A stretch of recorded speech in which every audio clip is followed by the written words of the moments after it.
Assalamualaikum warahmatullahi wabarakatuh. Sobat Waza TV, setiap orang ketika dia sudah berada di pagi hari, bangun dari tidur, maka dia punya dua pilihan.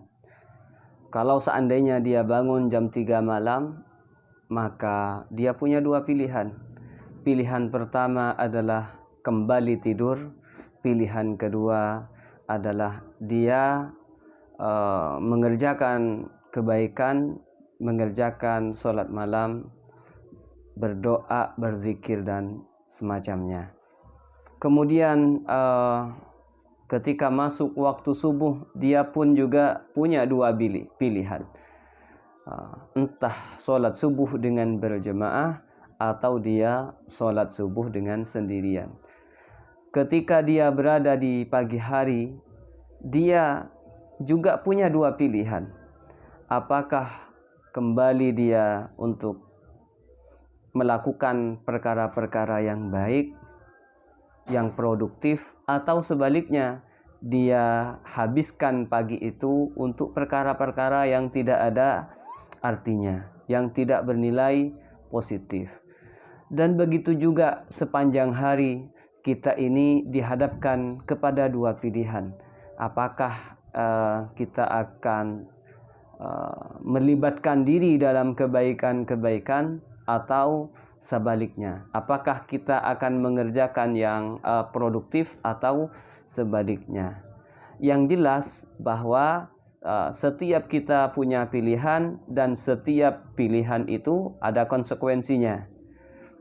Setiap pilihan ada konsekuensinya. Makanya Allah Subhanahu wa taala berfirman, "Man jaa'a bil hasanati falahu asyru amsalihha."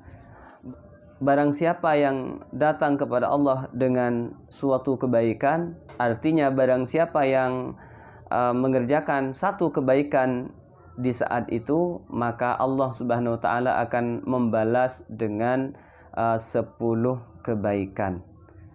Kemudian dalam ayat yang lain disebutkan, wa man jahada fa innama yujahidu li nafsi. Barang siapa yang bersungguh-sungguh, sesungguhnya dia bersungguh-sungguh untuk dirinya sendiri. Artinya setiap apa yang kita kerjakan pada saat itu, sesungguhnya kita ini kerjakan itu untuk diri kita sendiri. Kalau kita menanam padi, maka kita akan menuainya. Begitu juga sebaliknya, kalau kita tidak melakukan apa-apa, maka kita tidak akan mendapatkan apa-apa. Maka tentu setiap orang yang berusaha satu langkah lebih baik, dia akan mendapatkan satu langkah, bahkan 10 langkah yang lebih baik. Sebaliknya, ketika dia tidak melakukan apa-apa, maka kemungkinan besarnya tidak mendapatkan apa-apa. Maka semua berawal dari mimpi, doa, dan kerja keras. Setiap orang kalau dia punya cita-cita, kalau punya dia keinginan, punya target, kemudian target itu dia usahakan diiringi dengan doa, kemudian dia berusaha maksimal, maka kemungkinan berhasilnya lebih dekat. Karena apa? Karena wa man jahada fa innama yujahidu li nafsi. Barang siapa yang bersungguh-sungguh, sesungguhnya dia bersungguh-sungguh untuk dirinya sendiri. Makanya ada ungkapan kegagalan adalah kesuksesan yang tertunda.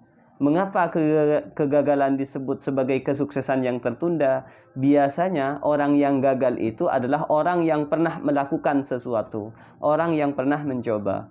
Tetapi orang yang tidak pernah mencoba, dia tidak pernah gagal. Karena apa? Karena dia tidak pernah melakukan sesuatu. Oleh karena itu, kita berusaha melakukan secara terus-menerus, secara kontinu, maka insya Allah jalan kebaikan lebih terbuka daripada kita tidak mengerjakan sama sekali. Assalamualaikum warahmatullahi wabarakatuh.